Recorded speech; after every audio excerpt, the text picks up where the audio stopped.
Voilà, donc merci encore une fois, merci encore une fois d'être présent ici ce soir. Donc c'est notre, si mes souvenirs sont bons, c'est notre troisième soir, ou quatrième, troisième. Hein. Voilà. Nous sommes rassemblés ici pour mettre en avant l'article L350-3 du Code de l'environnement qui interdit tout abattage d'arbres d'alignement en France. Cet article est bafoué en permanence par les conseillers départementaux, par les conseillers régionaux et par les maires de France. Alors pas tous, parce qu'il y a des maires qui ont une conscience verte, il y a des conseillers départementaux qui ont une conscience verte et des conseillers régionaux qui ont des consciences vertes. En l'occurrence, je m'appelle Thomas Braille, je suis grimpeur arboriste, je passe mon temps à soigner des arbres, à essayer de les faire vivre le plus longtemps possible pour que nos enfants continuent à profiter de l'oxygène qu'ils pourront nous apporter. Je viens du Tarn, je suis à 2h30 de route d'ici. Je suis là depuis jeudi matin. Depuis jeudi matin, 2h du matin, je suis monté dans un platane, aller des promenades. Et depuis, j'ai décidé de ne pas partir d'ici, parce que si je pars d'ici, le combat que nous sommes en train de mener, il va être très certainement perdu. Alors je ne m'attribue pas la gloire de ce combat, parce que déjà beaucoup d'associations se sont mobilisées, il y a déjà cela plus de 4 ans, pour que monsieur le maire de Condom revoie un petit peu sa copie. Je suis là en soutien, je suis là parce que j'aime les arbres, et parce que l'arbre c'est l'avenir de nos enfants. Et moi j'ai un petit garçon de 2 ans, et je me dois de faire ça pour lui, parce que un jour, quand il sera un petit peu plus grand et qu'il sera en question, qu'il sera à même de pouvoir se poser des questions, il m'en posera très certainement. Et j'ai peur des réponses que je pourrais lui apporter si je ne mène pas cette action aujourd'hui. Donc, il faut savoir une chose, c'est qu'à l'heure actuelle, on abat des arbres et on nous vend comme chose assez jolie et enveloppée dans du papier cadeau que quand on abat un gros arbre, on va en replanter 1 ou 2 derrière. Sauf qu'on va replanter des petits arbres. Hein. Je ne sais pas si vous imaginez, on est incapable de replanter à l'heure actuelle, un gros platane comme ceux qui sont à l'allée des promenades. Déjà, c'est impossible parce qu'un système racinaire d'un arbre, c'est énorme une fois que ça grossit. Donc, quand vous replantez un arbre ou 2 arbres et qu'on nous vend ça en disant que ça va changer les choses, c'est faux. Il faut savoir que les platanes qui sont à l'allée des promenades, je les ai analysés, j'ai le temps d'analyser les choses, puisque quand je dors dedans avec mon hamac, j'ai le temps de faire des petits ronds avec mes yeux et de reporter un petit platane à chaque fois sur tout le pied de ce gros arbre. Et là, j'ai compté que pour un platane coupé, il faudrait 50 petits platanes pour arriver à avoir la masse foliaire de cet arbre-là. Vos platanes, comme on vous l'a très certainement dit, on vous l'a vendu comme ça aussi, on vous vend ça comme des platanes qui sont malades. Il faut savoir une chose, c'est que tous les platanes de France, ils ont à peu près cette même tête. Tout ça parce que l'homme, il a décidé un jour de s'occuper des arbres et d'en faire des porte-manteaux. Les arbres, on doit les planter et on doit les laisser faire, on doit les laisser vivre. Si je vous fais une plaie quotidiennement, si je vous donne un coup de cutter là, vous allez voir le docteur, vous allez fermer la plaie, d'accord, et ensuite ça risque de s'infecter très certainement, on est d'accord. Les arbres, ça fonctionne pareil. Si vous faites une plaie dans un arbre, eh bien, parfois ça les rend, comment dire, ça peut les rendre dangereux. Sauf que les vôtres, ils ne sont pas dangereux. Les platanes, ils ont une résilience à faire du recouvrement cicatriciel, d'accord. Ils ont une résilience à fermer. Les platanes que vous avez là-bas, j'ai le diagnostic de ces arbres. Vos arbres, ils peuvent vivre encore jusqu'entre 200, 300 ou 400 ans. Un platane, ça peut vivre 500 ans facilement. Et les vôtres, ils ont entre 100 et 120 ans. On vous vend aussi en vous disant que les platanes, ils ont le tigre. Ils sont malades parce qu'ils ont le tigre. Le tigre, c'est une toute petite bête de 2 mm qui a des ailes transparentes et qui vient sucer la sève qui se situe, ils se mettent sous les feuilles au niveau des stomates et ils viennent aspirer la sève. Ils se nourrissent de ça. On ne peut pas leur en vouloir, hein. C'est la nature. Chacun se nourrit de ce dont il a besoin. Mais tous les platanes de France sont du tigre. Voilà. Et c'est pas pour ça qu'on abat tous les platanes de France. Vos platanes, là, en plus de ça, vu que l'action de l'homme, elle a été de couper du coup, ça crée des cavités, ce qu'on appelle des nécroses évolutives. Ça fait des trous, des cavités. Mais vos platanes à vous, un platane, ça monte en taille adulte à 50 mètres de hauteur. Pour en avoir déjà grimpé, quand on est en haut d'un platane, on voit les voitures, on les voit grosses comme ça, quoi.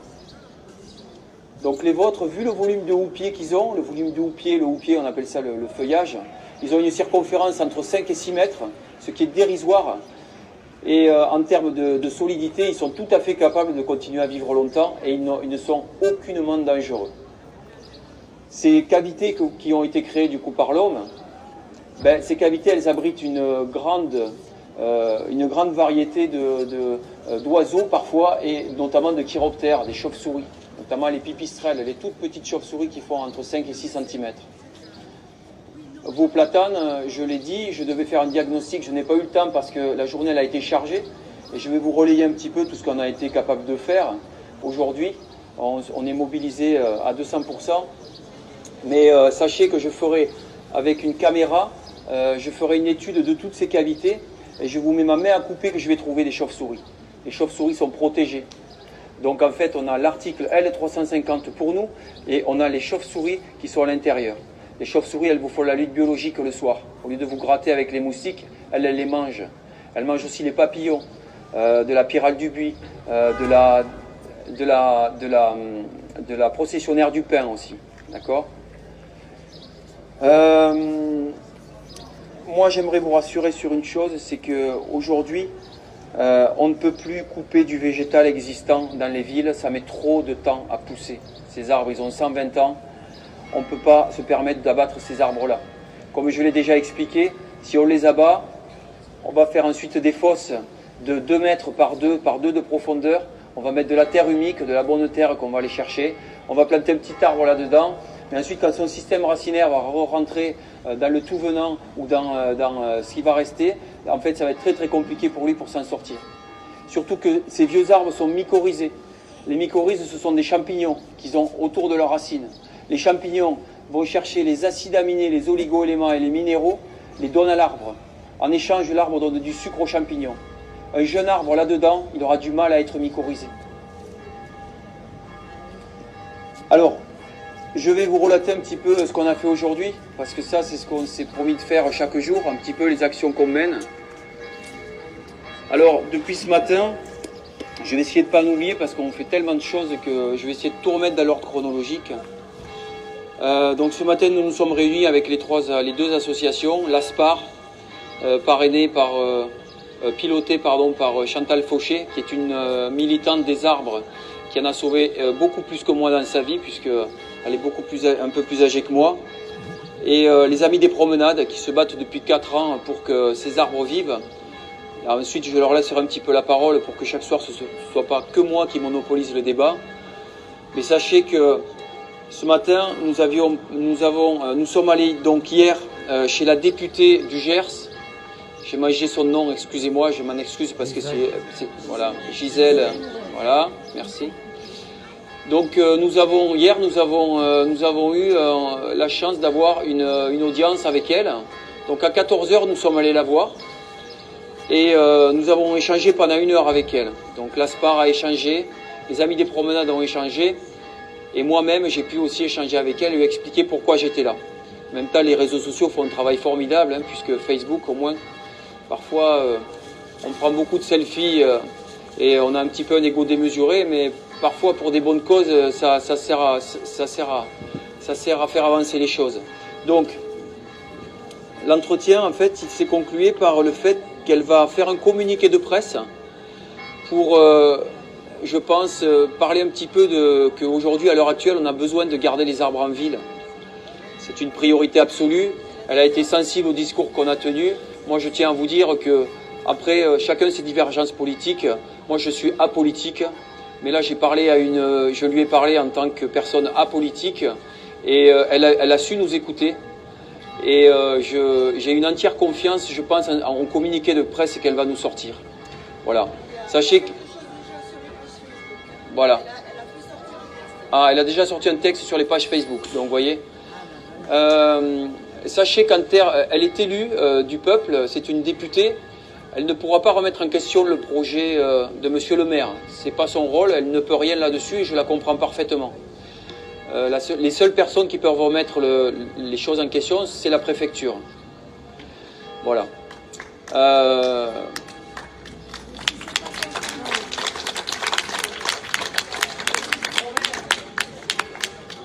Ah, le premier adjoint de la mairie. Elle est où? Ah. Madame la première adjointe, j'aimerais beaucoup échanger avec vous, s'il vous plaît. Madame, j'aimerais beaucoup échanger avec vous, s'il vous plaît. Est-ce que c'est possible d'échanger avec vous, s'il vous plaît? Est-ce que c'est possible, madame, de pouvoir échanger avec vous un petit peu? Non? D'accord. Avec les emmerdeurs. Voilà. Bon, c'est pas grave.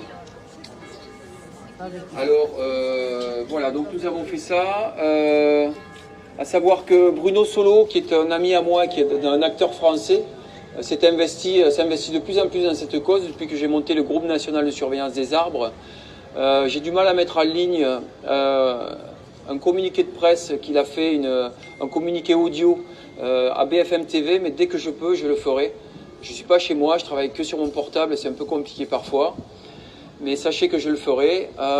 Pour information, la toute première vidéo qui a été faite, elle a fait plus de 20 000 vues, donc sachez que c'est parti partout en France. Et donc pour demain, les actions à venir, ce sont retourner à la sous-préfecture pour laisser une lettre, puisque c'est le protocole, ou un mail, mais là on va laisser une lettre, ça me permettra de re-rentrer dans la sous-préfecture pour un petit peu essayer de forcer les choses, puisque moi j'habite à 2h30 d'ici et que j'ai une famille et que j'ai un travail, et que là à l'heure actuelle les clients voilà, m'attendent un petit peu aussi. Et donc nous allons aussi retourner en mairie pour demander les plans, les tout derniers plans des travaux pour les allées des promenades, puisqu'apparemment nous avons que des vieux plans, donc on n'a pas apparemment les bons, et donc ils sont consultables par tous les condomois, donc nous sommes en droit de demander ces plans et de les consulter. Voilà, je voulais aussi vous alerter sur autre chose, une incohérence totale à mon goût. Le projet pour les promenades à l'heure actuelle, c'est donc de couper des arbres et d'en replanter. D'accord? Donc en fait, je me suis penché un petit peu sur les espèces qui vont être plantées. Donc en fait, on s'aperçoit qu'il y a beaucoup d'espèces de plantes, de petits arbustes, des plantes basses. Donc ça, en termes d'oxygène, ça fait un petit travail, mais ça fait jamais le gros travail d'un arbre, d'accord? Et ensuite, j'ai vu marqué FR.A, donc j'ai cherché ce que c'était. Et en fait, ça signifie Fraxinus angustifolia. Alors là, je vais vous parler chinois, et là, je vais revenir à vous parler français. Fraxinus, c'est le frêne, d'accord? Il faut savoir une chose, c'est qu'on va vous replanter des frênes sur cet espace-là. Les frênes sont attaqués par un nouveau phénomène, un champignon qui attaque les frênes qui s'appelle la chalarose. La chalarose, c'est un champignon qui descend du nord de la France et des pays de l'Est. À l'heure actuelle, il est à 120 km à vol d'oiseau de chez vous, il est à Bordeaux. Donc voilà, on va vous planter des arbres qui sont susceptibles de rattraper des maladies. D'accord? Vos platanes, ils vont vivre beaucoup plus longtemps que les frênes. S'ils n'attrapent bien évidemment pas le chancre coloré, qui les décime, mais le chancre coloré, il est un petit peu plus loin que ça. D'accord? Voilà, je voulais juste vous informer de la chose. Je vais laisser la parole. Si vous avez des questions, je veux bien échanger. Ensuite, je laisserai la parole à... Oui. Alors voilà, très bien.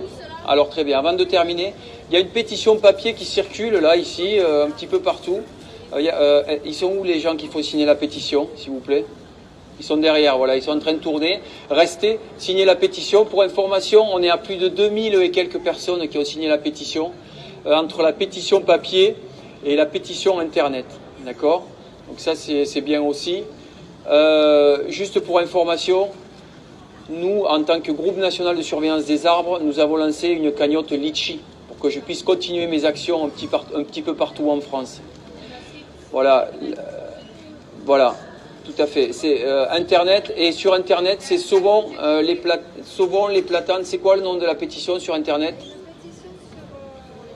Pour les platanes, c'est quoi? Quelqu'un peut me renseigner sur le nom de la... Non, le nom de la pétition sur Internet. Sauvons les arbres à Condom. Voilà. Voilà, c'est marqué sur la banderole. C'est Sauvons les formidable. arbres à Condom. Voilà, très bien. Alors voilà, non, je voulais aussi vous signaler qu'il y a beaucoup de personnes qui sont venues me voir en me tendant un billet. Je ne prends pas d'argent comme ça. Si vous voulez faire un don, on a monté une cagnotte Litchi pour que, voilà, je vous le disais, que je puisse continuer mes actions. Elle est sur la page Facebook du groupe national de surveillance des arbres. Voilà. Alors ensuite, sachez que ces toutes premières actions, je ne les ai pas fait pour me faire de l'argent. J'ai un métier et pour moi, il me tarde que cette médiatisation s'arrête parce que j'ai une vie de famille et que j'ai envie de regrimper dans les arbres pour les soigner et non pour les défendre. Merci.